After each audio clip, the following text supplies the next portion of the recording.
वकिकी swing season 2 episode 2। जैसे ही यह विचार मन में आया, विपिन ने अपना सिर हिला दिया। मोह परिवार लोहे की तरह सख्त था। उसे जाने से पहले पहचान की जरूरत थी और खुलेआम बाहर निकलना था। अगर वह चुपके से भाग सकता था तो वह बहुत पहले ही भाग जाता। अब तक नहीं रुका। नहीं, मैं इसे कैसे मार सका? हताशा के बाद उसके मन में संदेह की भावना उत्पन्न हुई। वह कई दिनों से इस घोड़े से परेशान था। वह जितना जोर से लड़ता, उसे उतनी ही बुरी तरह पीटा जाता। आज अचानक यह सब कैसे पलट गया? उसने अपने मन में घटनाओं को दोहराया और अपनी नई दुनिया को देखने से खुद को रोक नहीं पाया।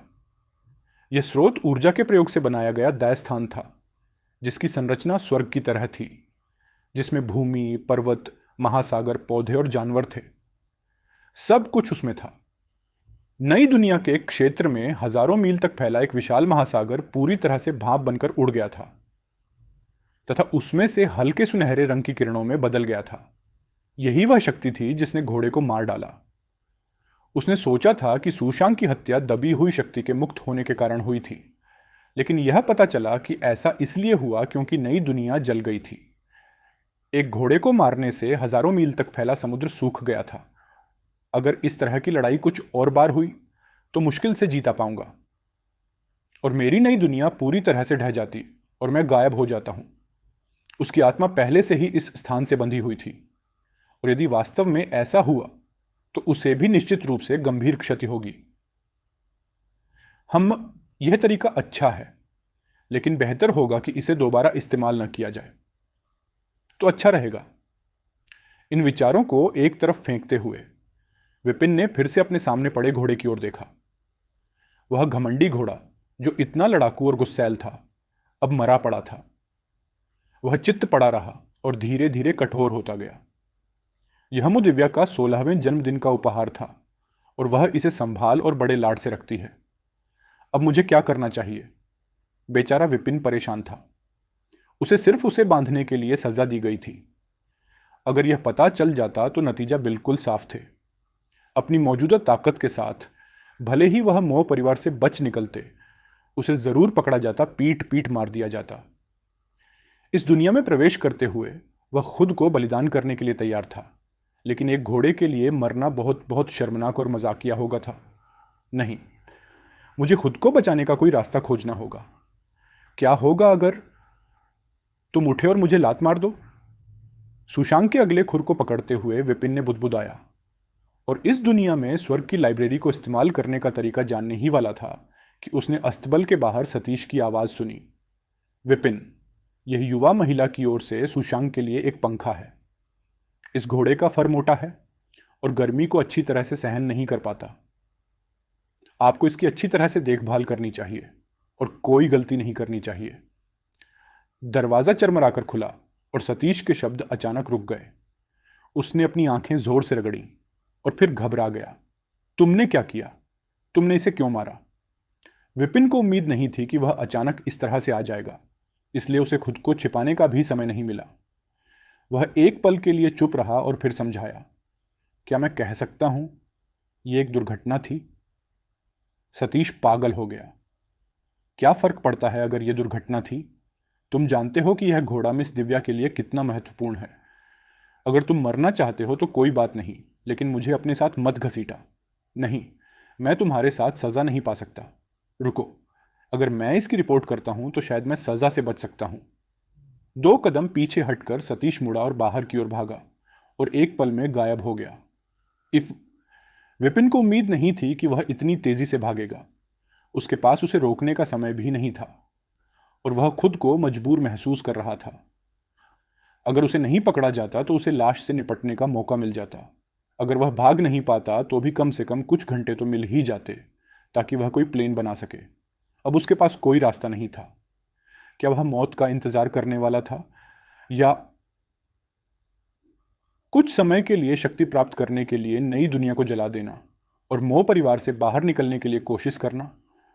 यह तो बताने की जरूरत ही नहीं कि नई दुनिया उसे कितनी ताकत दे सकती है। क्या वह कुछ ताकतवर लोगों से लड़ सकता है? लेकिन अगर यह जल गई तो अंदर के सभी जीव जंतु मर जाएंगे। यदि ऐसा हुआ तो उनका जोखिम भरा यहां आगमन संकट का समाधान नहीं करेगा। बल्कि खुदकुशी करने का एक तरीका होगा। मुझे क्या करना चाहिए? रुको, सु शांग मर चुका है, इसका मतलब है कि यह एक वस्तु है। अगर यह एक वस्तु है तो इसे रूप से जागृत किया जा सकता है। निराशा की स्थिति में उसके मन में एक विचार आया। आत्मा जागृति यानी कि चैतन्य कला की तकनीक मास्टर टीचर कॉन्टिनेंट पर चैतन्य कला में महारत हासिल की थी। जैसा कि नाम से पता चलता है, यह किसी भी वस्तु की आत्मा को जागृत कर सकता है, उसे जीवन दे सकता है और उसे आदेशों का पालन करवा सकता है, जैसे कि एक ताओवादी जोंबी को नियंत्रित करता है या एक साधक उड़ती हुई तलवार चलाता है। उस समय रेणु ने मास्टर टीचर मंडप की सभी इमारतों की आत्माओं को लड़ने के लिए जगा दिया था। हालांकि स्रोत ऊर्जा ने विपिन की शक्ति को सील कर दिया था, इसलिए आत्मा को जगाने के लिए उसे जलना जारी रखना पड़ सकता है। यह जानते हुए कि यह सबसे कम नुकसानदेह विकल्प था, विपिन ने बिना किसी हिचकिचाहट के सुशांग के पास जाकर अपनी उंगली उठाई और घोड़े के माथे की ओर इशारा किया। धमाका। उनकी नई दुनिया में 1,00,000 मील से अधिक लंबी पर्वत श्रृंखला तुरंत टूटकर सुनहरे रोशनी की किरणों में बदल गई। सतीश, मैंने देखा कि जैसे ही मैं अंदर गया, विपिन ने सुशांग को मारा और फिर सुशांग जमीन पर गिर पड़ा था और सांस नहीं ले रहा था। विपिन ने अभी सुशांग के माथे पर अपनी उंगली रखी ही थी कि दिव्या का गंभीरता से आवाज आंगन में गूंज उठी। उसके बाद जल्दबाजी में कदमों की आवाज आई। चरमराहट। दरवाजा जोर से खोला गया और राजेश बहुत घबराया हुआ सा सबसे पहले अंदर घुसा। जाहिर है जिस आएगा ये सतीश की रिपोर्ट ने उसे पागल कर दिया था। अस्तबल का दृश्य तुरंत सामने आ गया। विपिन जमीन पर बैठा हुआ घोड़े के सिर को सहला रहा था, जबकि घोड़ा निश्चल पड़ा था। ऐसा लग रहा था कि वह सचमुच मरा हुआ है। राजेश का शरीर बेकाबू होकर कांप उठा। विपिन, तुमने सुशांग को मारने की हिम्मत की। तुम मौत को दावत दे रहे हो। मारना। इससे पहले कि वह अपनी बात पूरी कर पाता, विपिन ने बीच में टोकते हुए कहा, मिस्टर राजेश, आप गलत समझ रहे हैं। मैं ऐसा करने की हिम्मत कैसे कर सकता हूं? मैं सुशांग की खुजली मिटाने में मदद कर रहा था। राजेश की पलक अनायास ही फड़क उठी। वह किसी को मारना चाहता था। क्या तुम सोचते हो कि मैं अंधा हूं? खुजली खुजलाने से तुमने पूरे घोड़े को तख्त की तरह सख्त कर दिया। दरअसल हुआ यह कि इस समय सुशांग का पूरा शरीर अकड़ गया था, सूखे मोजों की तरह सख्त, बिल्कुल मरे हुए जैसा लग रहा था। फिर भी तुम मुझे बता रहे हो यह खुजली खुजलाने जैसा है? क्या तुम मजाक कर रहे हो? क्या तुम्हें मुझ पर विश्वास नहीं है? विपिन मासूम सी शक्ल बनाकर बनाकर बोला। क्या हुआ? चलो शर्त लगाते हैं। अगर सुशांग सच में मर गया है तो मैं पूरी जिम्मेदारी लूंगा। तुम मेरे साथ जो चाहो कर सकते हो, लेकिन अगर वह मरा नहीं है तो मैं कल उस मिस दिव्या के साथ फाइट ऑफ रॉक अकादमी जाना चाहूंगा, ताकि देख सकूं कि वह सोर्स पूल असेसमेंट से कैसे जाती है। मिस दिव्या जैसी युवा महिला जब भी बाहर जाती तो निश्चित रूप से अपने साथ कई नौकर, नौकरानी तथा रक्षक को साथ ले जाती है। किसे साथ ले जाना है यह तय करना बटलर राजेश के अधिकार में था। तुम एक साधारण नौकर,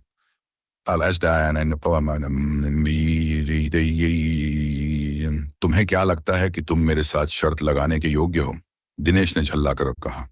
मैं योग्य हूं या नहीं, इससे कोई फर्क नहीं पड़ता।